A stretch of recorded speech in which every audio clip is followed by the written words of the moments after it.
building is built, the tenants are in, now we have to offer parking. What happened practically? Well, it would be the same thing as what happens today practically. So in in all of our multifamily zoning districts, we do not have a 100% parking requirement, even for market rate buildings. So there will always be more residential units than there are parking spaces in any new residential building that goes up.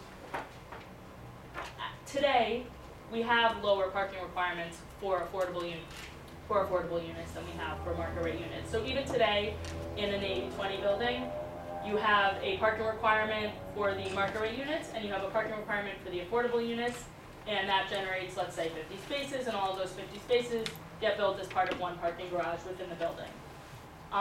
Those spaces that were built for the affordable units are not required to be used by the low-income residents for whom they were required. So we're building less parking spots basically and offering them to everybody. Well, they're offered to everybody today. I understand. Yeah. But we're now building less. All right, I just want to get in a mixed income building. Practical aspects of it. And last but not least, I'm going to ask this before my chair of Board 6 can do it. What do the senior units look like? Like in your vision of, it can go taller, what's the square footage required for senior? So HPD has HPD has guidelines for how large their senior units can be. It's going to take me a minute to look this up if you know it offhand. So those guidelines are staying the same? Those are staying the same. You just don't get parking anywhere, not just about the transit hub. No, outside of the transit zone. Outside of the transit zone, there would be a 10% parking requirement for affordable senior housing. Again, this is optional, and outside of the transit zone where there's more room to build and larger lots, we would expect parking to keep pace with actual demand, which is what more or less we see today. What we do see today, though, however, is almost no parking lot that gets built outside of the transit zone or even in the transit zone for affordable senior housing they're all requiring more than the demand on the existing site. But it is optional, and they can provide as much as they want. I know that Mr. Hennessy had quite a few questions on the senior. Let me just acknowledge Commissioner Garcia from DOT. We appreciate that she's always around. George Stamatis is replacing, she's in the chair for Board 1 for today. Well, I'm not replacing him. For today, I said. Right? For today. You're sitting in for the chair. Today. I am the chair for the moment. For the moment. Okay. I stand corrected. The other chairs, the reason I was mentioning is I want to acknowledge the fact that this must be a very hot item. Every chair showed up. A few council members showed up. And so we're looking forward to the committee reports hearing it as well. I do want to acknowledge the city planning did come to us several months ago in the beginning of this whole process to hear some of our concerns as well. We're going to go down the line. Mr. Akiri from Board 5. Mandatory exclusionary housing. Let's talk about that first, if I may. Having spent 40 years in the industry and dealing with developers almost daily now in the hot District 5, everybody's moving, Commissioner, right? 25% is past break-even for development. It's almost a loser to build with cost at 25%. Dan Tishman, who everybody knows, in a recent interview in Cranes, when he was asked about union, non-union housing, made a statement that in his estimate, 60% of housing development currently is being constructed non-union, and they're saving 25%. So you're going to build affordable housing, and you're going to take away 25% of the income from these people because now they're working non-union. It doesn't work. I'm sorry. It just does not work. On zoning for quality and affordability, you keep using the term automobile ownership. Us old guys don't know we're going to live long enough, so we don't need to leave assets. We're leasing. So are you going by vehicles registered in the city of New York? Yeah. So it's not auto ownership, it's auto registration? Yes. Okay. And in Queens, we have a lot of people that register the vehicles out of state. Yeah. So So we did look into that. Well, first, let me also just remind everybody that when we're talking about affordable households, they are less likely to have homes outside of the state to register their cars to. Second of all, we did Somebody goes to Florida. if We're talking about 80 Pennsylvania. There are definitely seniors that have other residences, but we're talking about a distinct population. yeah. Yeah, and usually lower than 80% AMI because the sole program now that's funding affordable senior housing is the program that HPD operates called SARA, Senior Affordable Something or Other program, and that is targeted to 60% AMI, which is in the $40,000 range, and it's would be pretty extraordinary for a household in that kind of income range to have a second home in Florida. They certainly wouldn't be eligible for the program. So, this is Queens. My little friend in the corner laughed before when you talked about buses and subways. We can't get around here with public transportation. That's why all us old guys have cars. So we have to go to the doctor, we have to go somewhere, go babysit, whatever, we need to drive. So when you're saying that seniors don't need cars, they don't have them, maybe in the Bronx, maybe in Manhattan, but in Queens, it's a whole lot different. I think we're really just talking about a very small subset of the population. And also for this type of housing, there are things like Accessoride. A lot of the providers of housing provide shuttles. Again, we're not trying to get people out of their cars if they own them today. But for a small subset of the Queens population who don't own cars, we see no reason to require parking.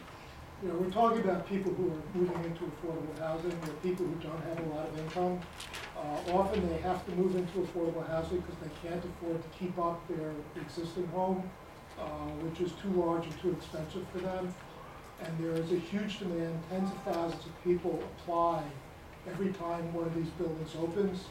And we're not talking about people who can really afford to keep cars. Or really care more about keeping their car than they do about getting into a housing situation that they can afford. Ms. Brown? And then Yeah, Mr. Hennessy? less a question than an observation, and again, it deals with the parking issue. I'm from Ward 10, and in terms of my transit zone, it's shown on your maps. It's basically the Liberty Avenue corridor. I defy anyone to try and go at night on any side street in that area and try to find a parking spot. People there have cars. Yes, are there going to be some people that don't have cars? Certainly. But by and large, people have cars, and most of them have more than one. Second observation is that I do have in my Borough area an affordable housing senior complex, which has a large parking lot, and that parking lot is full. Those seniors have cars. Can we get the name of that complex just so we The Catholic Charities facility, it One of has the, a large parking lot. It's the Peter Striano resident. The other issue, I would think that in terms of what Mr. Arcuri brought up, in terms of the figure is perhaps being skewed, given the population of Queens and the high rate of foreign born that we have, a considerable number of which may very well be undocumented, having issues with getting appropriate driving licenses. Many cars, and with any of our neighborhoods, you'll find cars registered in Pennsylvania. You'll find cars registered from many, many states that have less stringent rules for registering a car than New York has. Those people are living here. It may not show that they're owning cars, but the cars are there. Well, I think it's fair to say that people who are undocumented are not the people who are qualifying for affordable senior housing. And again, we work very closely with the operators of affordable senior housing, and they report to us that they're very low, given the low incomes of the people that they're serving, and the fact that they're really moving into affordable housing because they couldn't afford to keep up the house that they had. They had very low levels of correlation. And you know, again, I want to emphasize that we're talking about a growing population of people who have great need for affordable housing. And it's the desire of the administration to make sure that we can produce as much of that housing as we possibly can. Mr. Hennessy, then Ms. Haber, and then Ms. Adams. I live in a low-income development. Got 470 apartments. I got 200 parking spots, completely filled, a waiting list, and there's no parking in the perimeter of the development.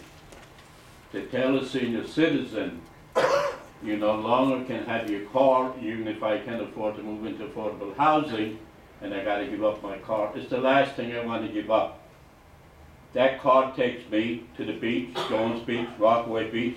That car takes me to visit my relatives, my grandchildren. That car does a number of things, and to say that a senior citizen doesn't need an automobile in New York City is actually a crime, because you're taking away the one thing that they really depend on.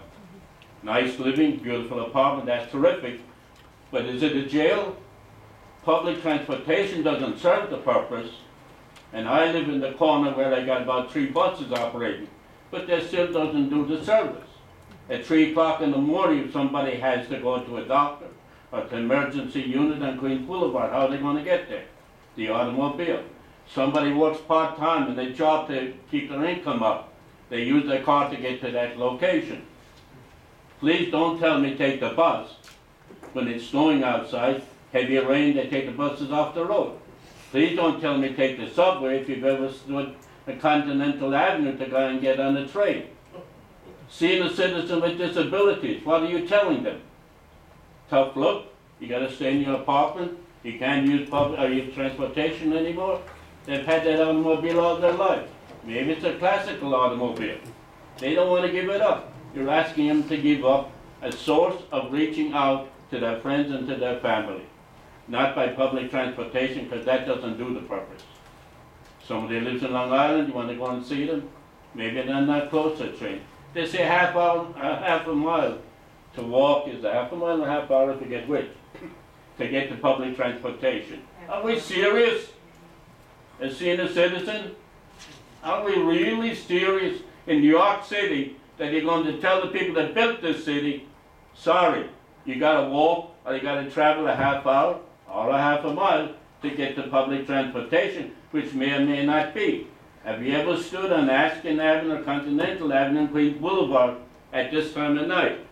Go there, you'll see the lines of people, young people, waiting. And you expect a senior citizen to stay there also? I'm a senior citizen.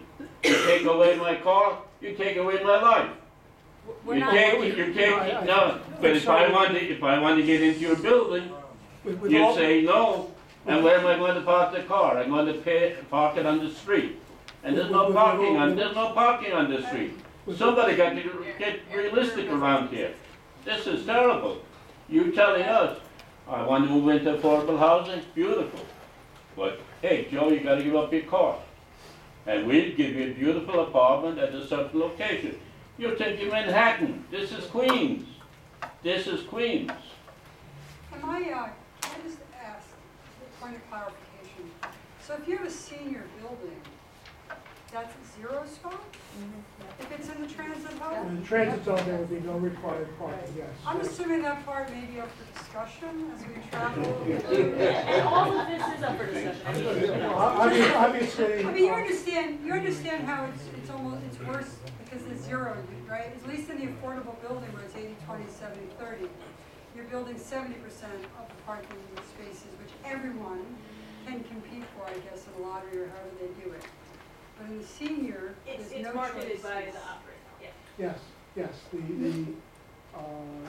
view of this proposal is that there is a clear trade-off between providing housing for desperately needed affordable housing for low-income seniors who are unable to keep up their existing home, and the cost of providing parking, which we are told by the operators is frequently unutilized by residents. Okay. Ms. Haber, Ms. Adams, Mr. Kilty, Mr. Stamatidis, Okay, Doing that, George? oh, So, go ahead and say it. first of all, I want to say thank you for your presentation, and I do agree with Vinnie and everything Vinnie and Betty said about parking and senior citizens. I too am a senior citizen, and if my financial situation were to change and I was to have to go into one of these, and you would tell me I would have a place for my car, I might as well take the pipe right now. And that's the way older people feel. Now, we had this presentation before our board on October 5th, okay? And I'm Board 11, and we have maybe a couple of areas that this might affect us, but, you know, not too many. And people were telling us, oh, it really doesn't affect your area, it really doesn't affect your area, but it does affect our area, and very much so. And we voted it down, unanimously down, okay? And we will send our comments to the appropriate people. And one of them was the parking and the senior citizens and changing the zoning. We spent years, and John Young, we met for how many years with the senators and so on and so forth, trying to downzone the areas to preserve Queens. Queens is not Manhattan, not Brooklyn, and not the Bronx.